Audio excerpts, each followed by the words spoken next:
Okay, this is fall 22, Child Development 107. We are on chapter 6, which is social emotional domain of infant toddlers, which is really exciting. So give me a second here. I'm going to pull up Canvas and share that. It's telling me I can't minimize Zoom while I'm recording. Well, thank you. I can still make it smaller, just not all the way minimize it. Okay, so let me get to the module. You see, this is like week 6 or week 7, and you guys are getting like really comfortable with the format, which is really kind of fun. So I love that. It's like predictable now, right? And that's the point. Yeah. So if you like after the first few weeks, you see how the modules are set up. And then after unit 1, we switch over into the study of the domains, the physical, cognitive, social, emotional. This is our first new pattern of that. But now that you kind of understood the module setup, now the pattern changed, but the pattern stays the same for the rest of the semester, which is really fun. Okay, good. All right, so I'm sharing the screen. And okay, there we go. You guys can see Canvas? You can see my Canvas screen? Yes. Module? Okay, good. Thank you. Good. So again, every week we have an intro. It just kind of gives you a, hey, what's up? What are we studying this week? And you only have to just read this. You don't have to it's not an assignment. It tells you we're going to talk about temperament. I have to tell you, and I mean, if you want to know a little bit about me, I'm a big fan of temperament. I think temperament, it's that thing we're born with, how we interact with the world, our nature. They used to call it the 4 humors. The 4 humors, not like funny humors, but it's almost like ways, like how people have a way about them. And you might still hear things like there are still books on the humors as almost like the bottom of a pyramid, like the building blocks of humans. So when we're born, we have a temperament. It's how we interact with the world. Are we fearful? Are we slow to warm up? Are we highly engaged? Are we right? And then based on our environment, we build on top of that like a personality.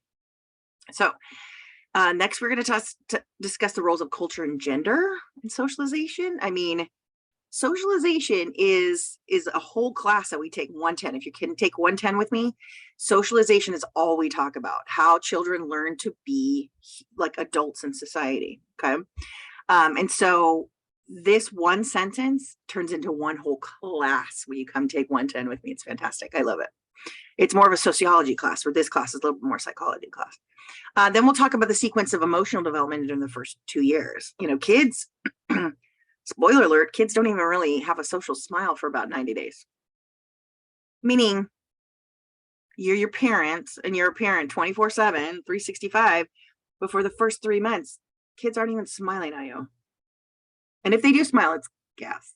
Sorry to break it to you. So it's kind of interesting. I mean, when's the last time you had a job for 90 days and nobody even smiled at you?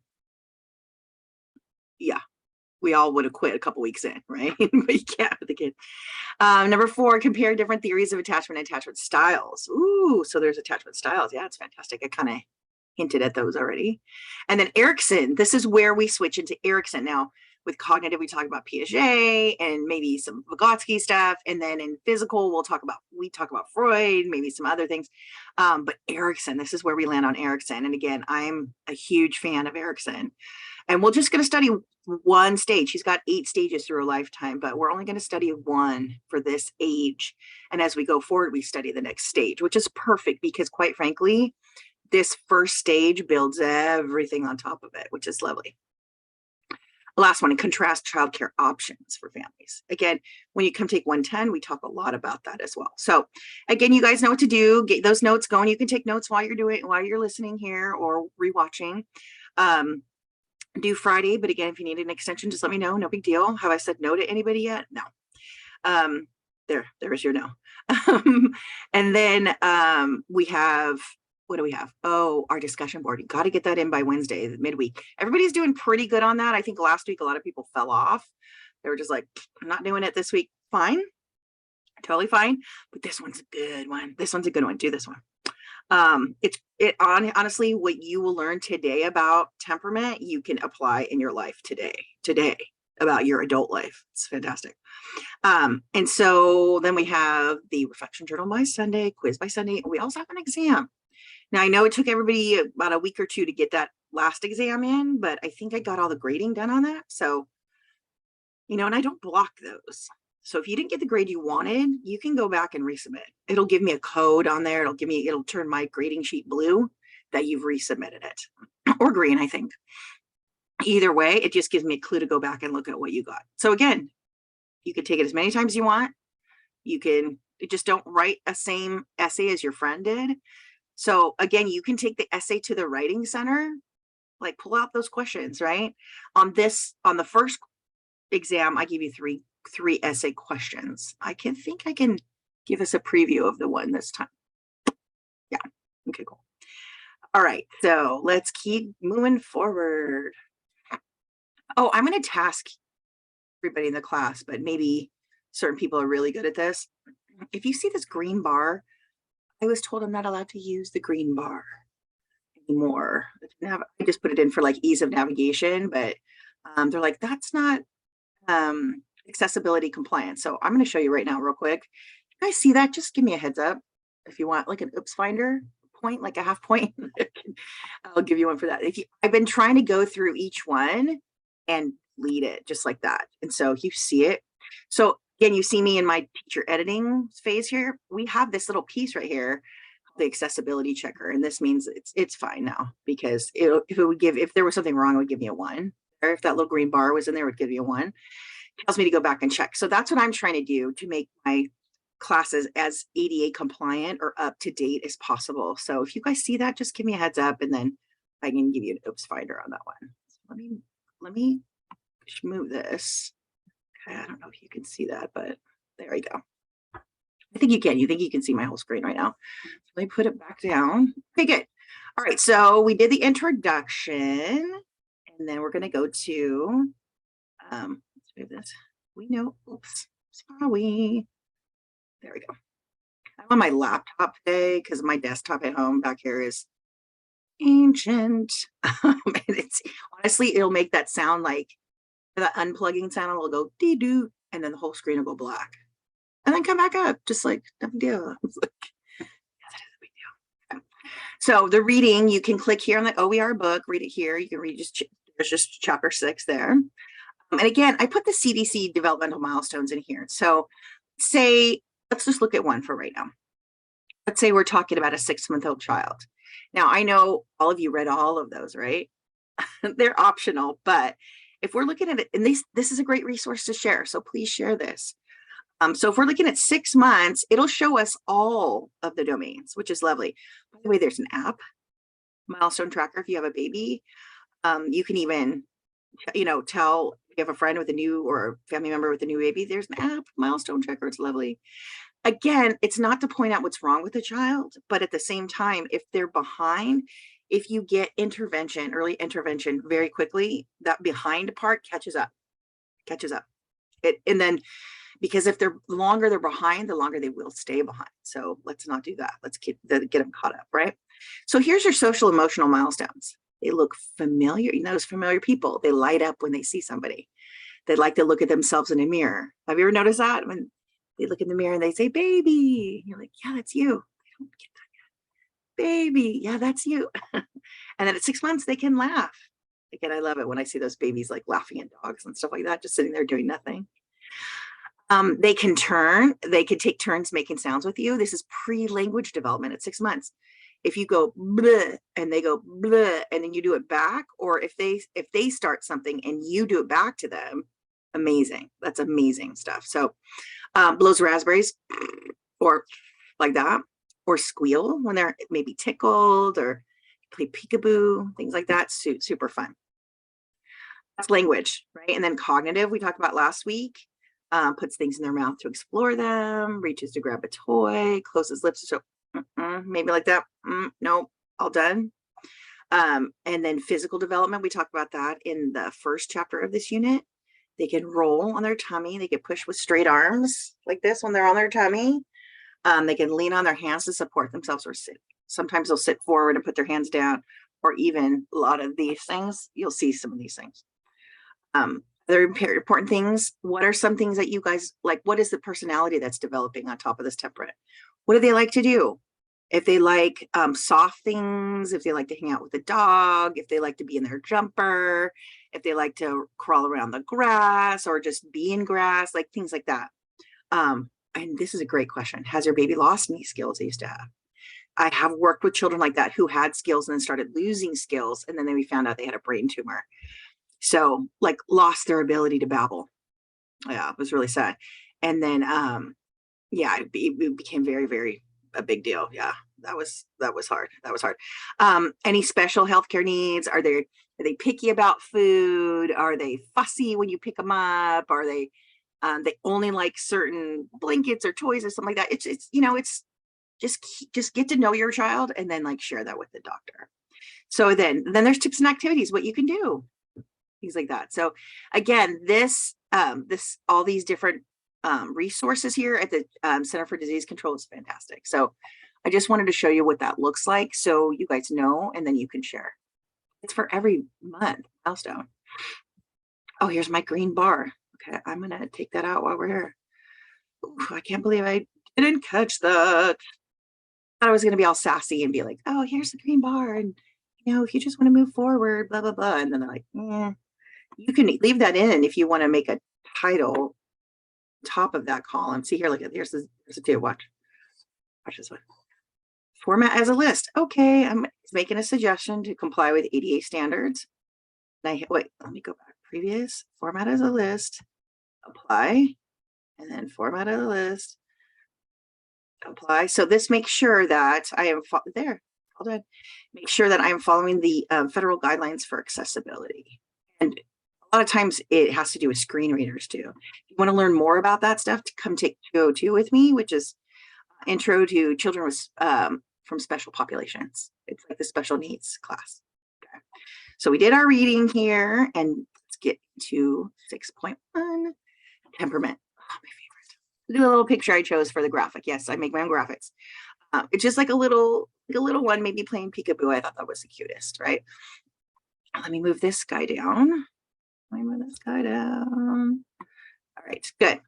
All right, so again, there are several videos online, and I wanted to share those ones that illustrated what's in the book, because again, the book is good, but it's kind of two-dimensional to me. So showing a cute little video will put those things together. Read it once, watch a video that you've already exposed yourself twice to the same material, which is lovely. So again, Vimeo doesn't let me embed, so I gave you guys a link. Temperament, again, is the innate or natural born way that children act or interact with the world and other people. Okay. And then I wanted to give another resource here from Parent Lab, Navigating Your Child's Temperament. And then parents can brain sync with babies. What? Brain sync with babies. Last night, I was even snuggling with the 15-year-old, and he couldn't sleep. I could sleep. And we were just kind of snuggling, trying to fall asleep a little bit. And then he goes, we're breathing the same. I was like, oh, I love that. It's like we weren't brain syncing, but body syncing is important too. That means you guys are on the same wavelength. And so with emotions, letting kids know that emotions are okay is huge. And we'll talk more about that with adolescents, because we're going through it today big time. Oops, let's get that going here. I edited that, and now I want to hit control. So now you guys see what it's like to get all the editing in there. Good. So please watch those videos. I choose ones that aren't too long, but are really, really good. So I just wanted to make sure that you guys get those. Oh, and then we'll talk more about your temperament too. I even share what mine is. Attachment is huge. Now, personality is the thing that's built on top of temperament. I will ask you a question. Which one came first, personality or temperament? Temperament comes first. That's what you're born with. Personality is the thing that you build on top of that. Meaning, let's say you are the fifth kid, and there's all boys in your house and you're the fifth boy. You have to maybe kind of differentiate yourself. Maybe everybody's a loud talker in your family, and you your temperament, what you're born with, is a little bit more slow to warm, meaning, and we'll talk about the different types of temperament. You don't just jump in the mix really easy. So maybe the kid who's like quiet for first and then jumps in and then keeps up, or even jumps in at the end and has something really good to say. So your personality is because of the environment, right? You might have to be extra bubbly or extra outgoing to get your needs met, right? Or if you're an only child to older parents and maybe you're gifted and you're mature, you really don't have a lot of needs. And so even though you're outgoing, you don't have to fulfill all those needs. And so your temperament and personality are both laid back because your environment didn't demand more from you. So it's really kind of cool to see how these two things interact. I could tell you, yes, my temperament is slow to warm. Like I kind of observe a little bit. I used to hide behind my mom with the new babysitter. I'd be like, I'm shy. Yeah, that's kind of the opposite of shy, right? That means I'm going to be your best friend in 15 minutes. My son, however, extremely attached very quickly. He is so outgoing. His temperament is just that he is just out there. He just wants to meet everybody. He wants, and you know what? His environment, I allow him. We go to Trader Joe's, or we even went to like a little festival yesterday. And he's like, oh, that girl's dress is so pretty. I'm like, well, go tell her. In his environment, I support him. Right. And so he's like, I really love your dress, or I love your shoes, or your hat is so cool. Like that kind of stuff. So I encourage him. So his personality and his temperament are matched, very well matched. It is a lot for me. Sometimes I even had to tell him on the way to the festival, buddy, I'm introverted. My temperament is a little bit more slow to warm. I like to relax on the weekends, but I know you want to meet people and go out there and do stuff. So I said, even as we're coming in to the festival, I had to like kind of do a little self-talk and like step up. But it was pretty chill festival. It's fine. But I got a coffee, so I was like alert and I could manage him. But otherwise I was like, I could be Netflix and chilling with a dog right now, right? But while I'm at the festival, my personality was just fine, just right in the middle, and his is all over the place. And so again, your environment can support that temperament, which creates your personality. It's really kind of fun because people don't really talk about temperament so much. They talk more about personality. But here's the thing, culture has a lot to do with your personality. I know in certain cultures, you're not allowed to have an opinion. You are a second class citizen, or when you're being scolded, you cannot look at people. It's a sign of respect to look down. In our culture, it's like, look at me while I'm talking to you. So, and then genders, certainly, culture and personality, and girls are supposed to be nice all the time and boys never cry. I'm like, really? No. I mean, certain people follow in step with their culture, which is fine. I had a girl one time, she had to take my class multiple times. She was struggling. I could tell she was struggling. She was bright. She was smart, but she didn't have a lot of what's the word? She didn't have a lot of confidence in wanting to be successful. She said, I was an only child. I was a girl. I'm in a Middle Eastern family, and there was a general disappointment that I wasn't a boy. I was like, ooh. And then she goes, and then my parents had a oops baby, so she was in college. She had a 4-year-old brother, and she's like, and now they just worship him, and so it doesn't really matter if I go to college. I was like, there's nothing to say. I can't argue against that. I mean, I just try to encourage her to be the best version of herself. And I'm like, what do you want to do with your life? She's like, I don't know. It doesn't really matter. I'm just supposed to be married and be a mom and make a bunch of babies. I was like, okay. So hopefully that didn't come out true for her. But maybe, and some people want to do those sorts of things. But so culture and personality do have a lot of things into each other, which is beautiful. This link up here is the one from 3C Medias. Again, if that link doesn't work, let me know. Now you guys get to see my editing capabilities again. I'm usually pretty good about that. So I wonder why I didn't get out the green bar. Not that it really matters, but again, if I'm going to do something right, I'm going to do it right. Okay, good. Okay, good. All right. And any questions so far, please jump in. I want you guys to definitely learn the difference between temperament and personality. It's so fascinating. Because again, even by 3 months, 6 months, you can see the difference here. So infant emotions are huge, right?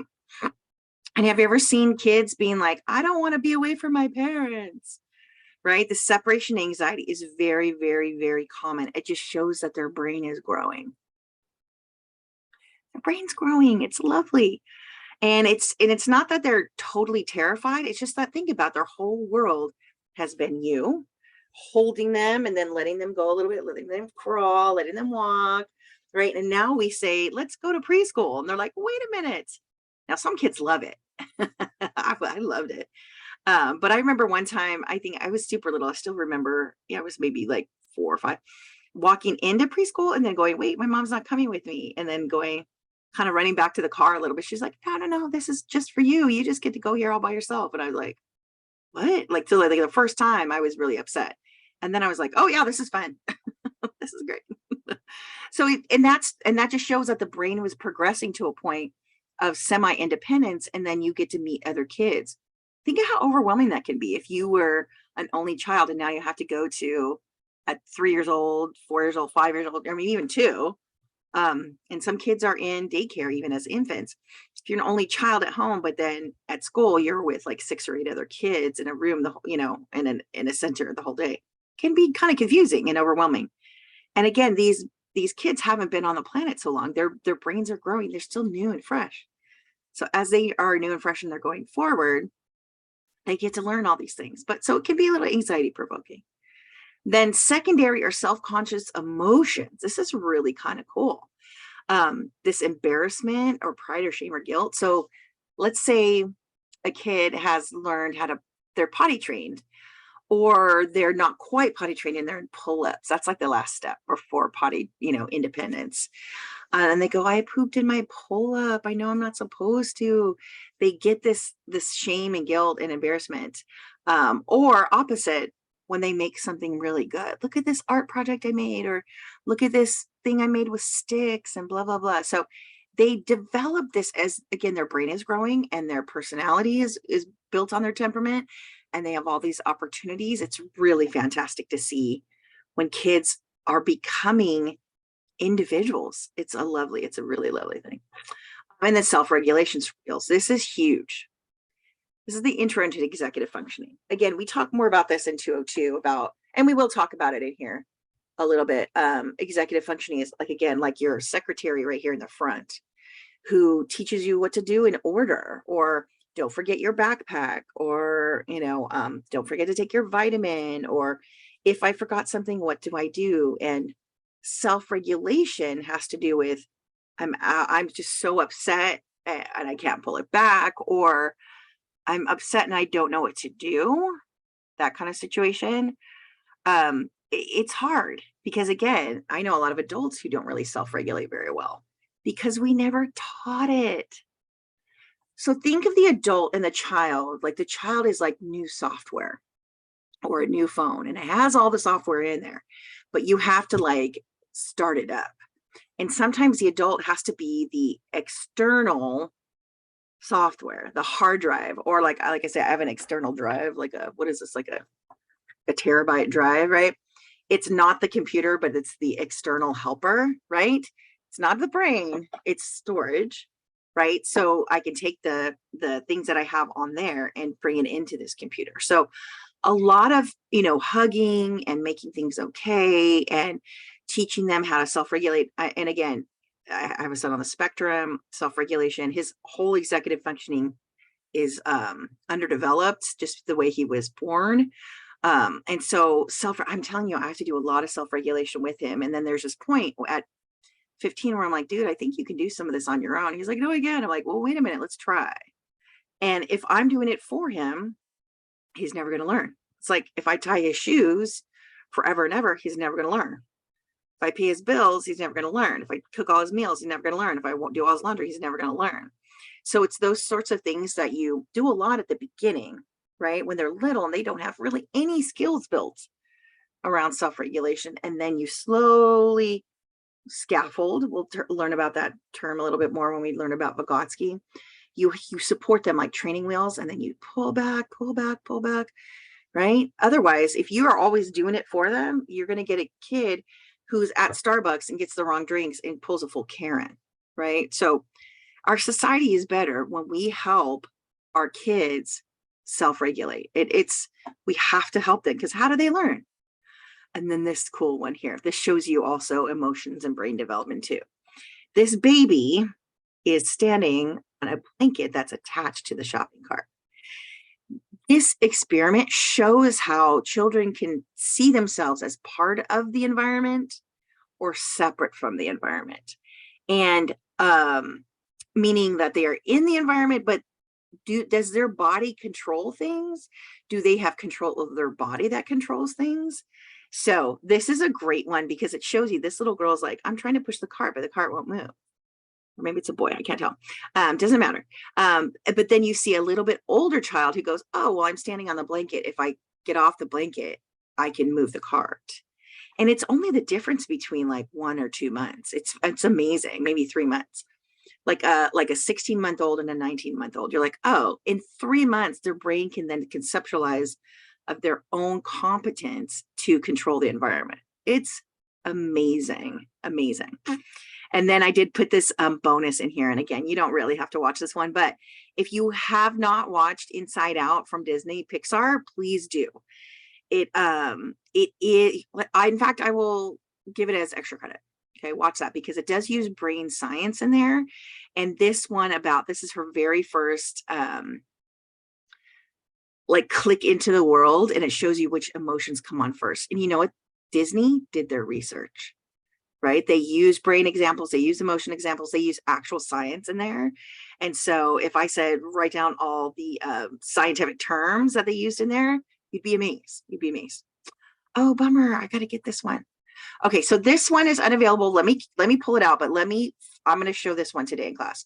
I also learned that I have to pause the video to show videos. Oh, let me find this one. Still face experiment. It is so good. It is so good. Okay, still face experiment with babies. Still face experiment with babies. It's Edward Tronick. It says parenting for the brain. Let's find the video. Okay, there we go. Here we go. It's from Gottman Institute. Interesting. So Edward Tronick is the researcher. He's featured in the video, but the Gottman Institute maybe owns it now, which is really interesting. UMass Boston, but maybe UMass Global. Ooh, interesting. So let's do this. I'm going to pull it up here. So Still Face is an experiment that shows this little baby, and this baby is maybe 6 months old, maybe, and shows how, I gotta miss the chat here. Oh, I know, Inside Out. It's so sad I cried for Bing Bong.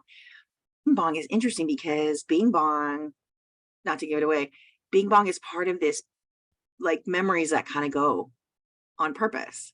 Like, if we don't use them, we lose them, right? So Bing Bong was like a representation of a memory, a personification of a memory. But watch the movie. It's so beautiful. It's so beautiful. So I'm going to pause the recording so we can watch this recording. Does that make sense? Oh, gosh, it's so funny. Yeah. So I just re-recorded. So again, we have a ton of really cool videos. But again, this first 3 months or 1 year of a child's life is amazing. There's so much that's growing. Their brain is growing so much faster than yours or mine. Think about the emotions that are happening there too. It's again, there's so much going on there that we really don't have time to waste. We don't. It's pretty amazing. You can still see my screen, right? Because I changed the share. Yeah. Okay, cool. Thank you. Okay, so social emotional milestones. We did talk about milestones earlier in this recording, but as children become more complex, they be more complex emotions, right? And again, just as basic emotions go, when kids are little, we can just talk mad, sad, glad. Easy. Mad, easy. Sad, easy. Glad is the same thing as happy, right? So just rhymes. So mad, sad, happy, right? And then as you get older, you can combine these things into like mad and sad is disappointed, right? Or even mad and glad is like conflicted, right? Or sad and glad is conflicted. So again, or frustrated, right? So again, as kids start to develop more complex emotions, you can give them more complex words to use, right?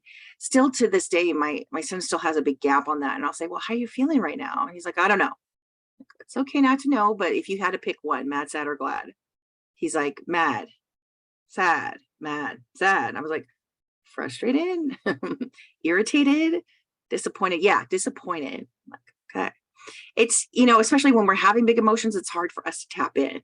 So again, I know a lot of adults who don't really have this dialed in. So just think about it. If we all really develop the emotional side of humans starting at the beginning, how different would our society be? Would we have any more Karens on YouTube? I do know. I do know. I'll take out the green bar next. And then we have forming attachments. Ooh, this is a good one.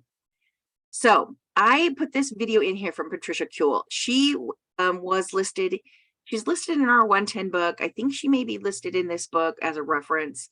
Patricia Kuehl is one of the very first TED Talk people who her TED Talk is linguistic genius of babies, that babies can differentiate. And I think I put it in the last chapter, the last module, maybe as a bonus, but so I like putting people in here that our book is built on, right? So creating an attachment with your baby. Now, a lot of times attachment just naturally forms in the first few days of life, but not always, not always. And so especially, let's say the mom was sick after the birth. I had a funky birth and my mom was sick after I was born. She was not sick, but they broke her tailbone and she couldn't leave the hospital. So we had some bonding time, but not a whole lot. I have another friend whose mom got a big infection after she was born, and she was like in a coma for like 3 days. So she didn't get that bonding time either. And that's why it was really, really important for me to bond with Peyton. We met him the day he was born, about 10 hours after he was born. And we were able to hold him. I was able to do skin to skin contact. He still likes listening to my heart. It's a beautiful thing. I was also, like I shared with the class, I was able to breastfeed. And so things like that. So creating like a physical attachment is great, but making sure that you guys are connected emotionally is like the next level. So creating an attachment with your baby is huge. It's huge. There's going to be times in relationships where people kind of, again, have growing pains and whatnot, but the attachments that you form at the beginning they do last a lifetime. It's like, again, the foundation of a house. Strange situation. This is another set of psychology experiments that shows how a baby is attached. Attachment. So Mary Ainsworth was actually, this is the reason I put this one in here, and I think I will show this one too because it's that good. Mary Ainsworth, and this is all grainy because it's like from the 60s or 70s, but this same experiment is replicated over time to see how a child is attached to their primary caretaker. And it's interesting. And I kind of joke around about it with my dog, because I don't know if you guys have this with your cat or your dog, but like when you go somewhere and then you come back and then you're like, for me, my dog is always happy to see me, but a couple minutes into it, she's pissed. She's like, where were you? Not clearly my dog can't talk.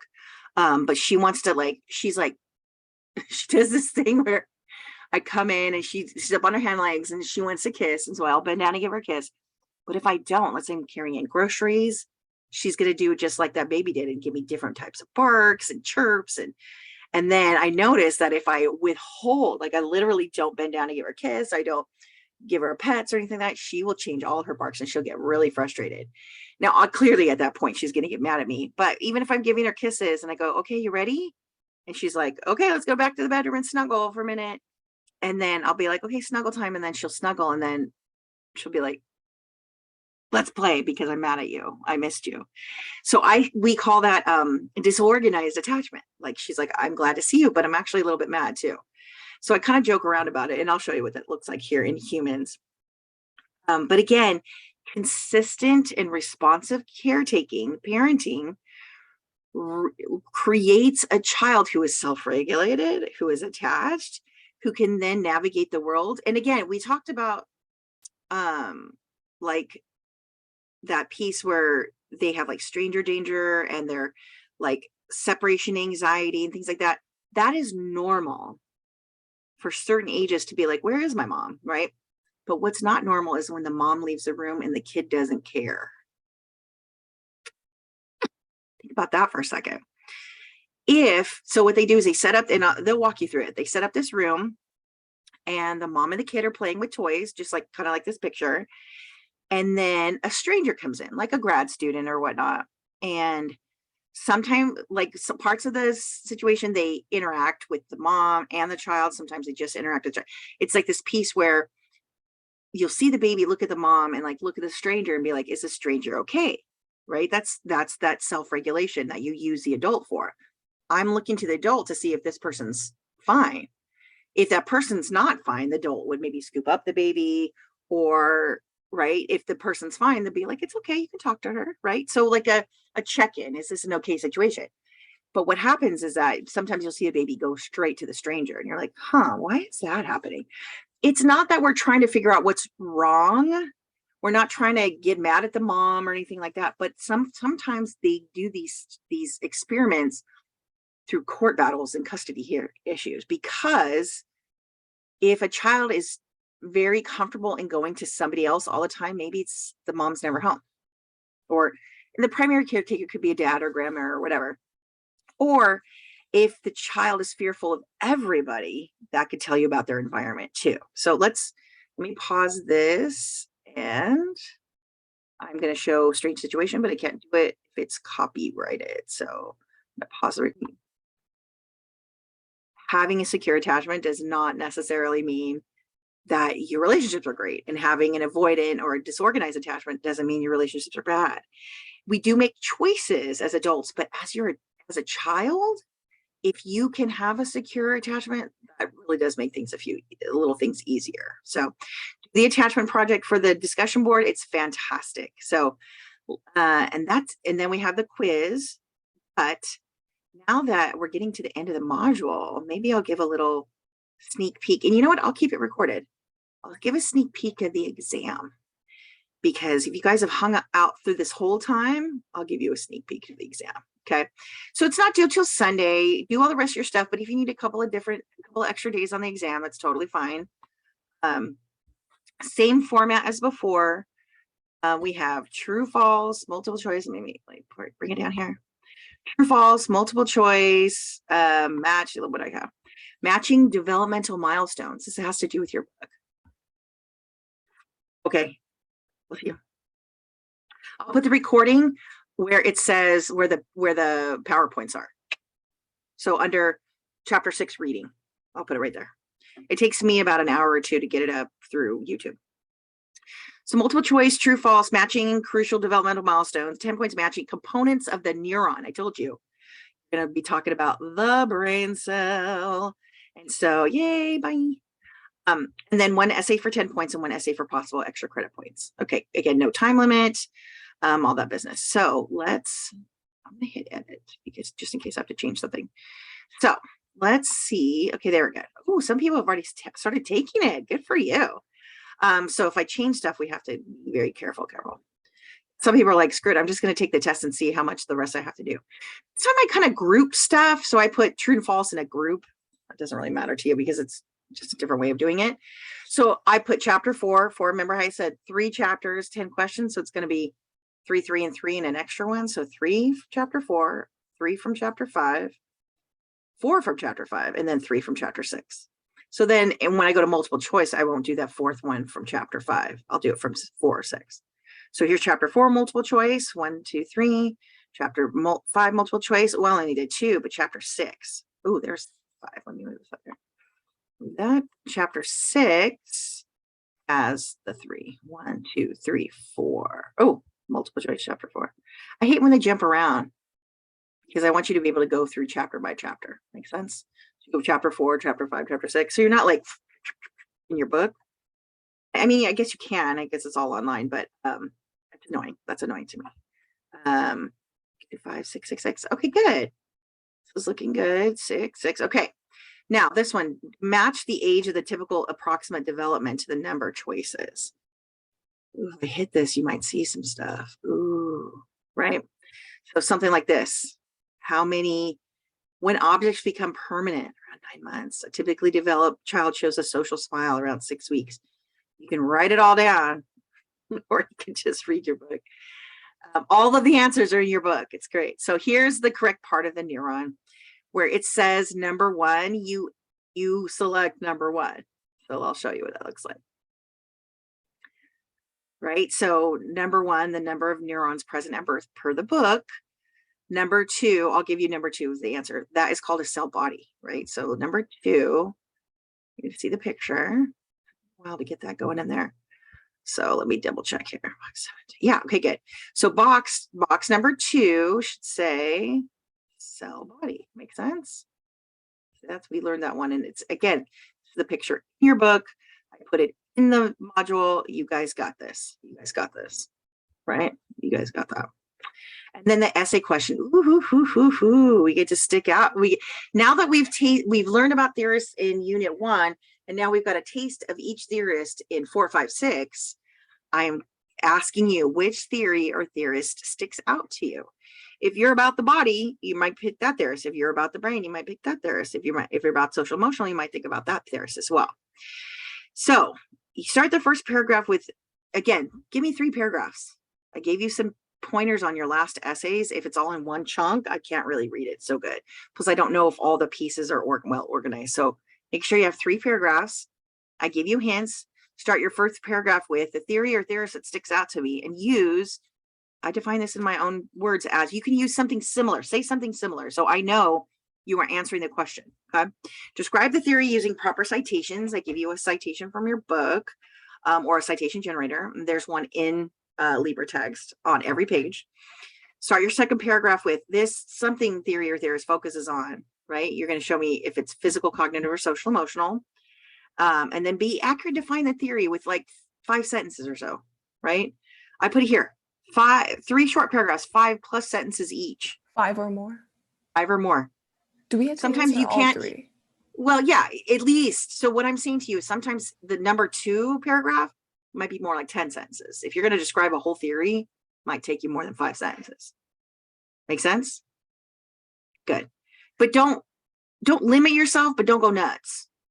You know, some people give me an essay that looks like this. I'm like, I can't really go over 13 points ish. You know what I'm saying? So if you can get it down in like 5 to 10 sentences, great. If you need to do an extra paragraph, that's fine. Just, I'm not limiting you, but I'm saying that's your minimum. I don't think anybody can describe an entire theory in 5 sentences. Right?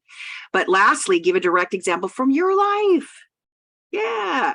Like if you're talking about Erickson, and we talked about the first stage of Erickson in this chapter, which is trust versus mistrust, right? So I have a friend who, she was adopted, but she was adopted at like 2 years old, and she has got some trust issues, man. She just recently told me, she's like, I don't trust people. I was like, all right. And if she was in this class, she would probably answer it like that and say like, well, I had inconsistent parenting when I was, before I was adopted, and it taught me not to trust people. I learned to trust people, but my first reaction is not to trust people, which is safe sometimes, but sometimes distancing too. So again, have fun with this. You get to pick your favorite theorist. Last time I told you, like, what do you think were the most confusing or the weirdest one? This one, you can just find your favorite one. Yeah, it might be Piaget because that's when he talks about kids' thinking development. Maybe Erickson, we talks about emotional development, right? And maybe Freud or Vygotsky that talks about the development within an environment too. So it's fantastic though. So I think that's a really easy one. You're gonna be doing good. Try to use terms from the book. So that's how I know you're connecting all the dots. Highlight them. Make it easy for me to give you all the points. Is that required? Yeah, it's not required, but like, if you show me like you're in it to win it, I'm going to support you with that. Okay. So this one here is an actual video of Vimeo as a baby. The dad put together 365 seconds to represent his days of his first year. So all you have to do is pick out 5 terms, include the domain, the time of the video, and a 2-sentence description of what the child was doing that matches the term. For example, rooting reflex, physical domain, was obvious when the green stuffed animal stroked the child's face and lip. Like this, And they like go to like rooting, looking for a nipple or looking for milk. Yeah. You guys can do that. It's super fun. And the child's name is Indigo. He's so cute. So How I'm many making points does that worth? the extra credits are only really worth 5, but if 5 you go points. crazy, sometimes I give 7. Yeah. And I don't mean crazy in a bad way. I mean like show me some details. And sometimes I'm just so, I have to tell you, sometimes a lot of people don't do the extra credit. So just for doing what I've asked, sometimes I give 6. Because I'm like, thank you for doing it. You're thinking about your grade. Like you're planning ahead. Like, so do it. Why not? It's extra point. So if you miss 5 points up top, this 5 points covers that, or 6 or 7, right? Or now you've, instead of giving a 50 on the test, now you have a 56 or 57. Why not? Who doesn't want extra points? Yeah. If they were donuts, everybody would be like, yeah, donuts. Right? So you guys got a good overview. You guys got a good overview of the test. So you feeling better about the test format? Like you guys can do it you have all your answers in your book, whether if you have a physical book or if it's online, you have all the answers, all of them. Even if you did nothing for chapter 6, you could still pick out answers for an exam. I'm trying to make it equitable and fair, right? But not too easy. There's things you have to think about, but everything's in your book. I don't test on the videos. I don't. The videos are there to support what's in the book. Make sense? So I'm going to stop recording and see if you guys have any other questions.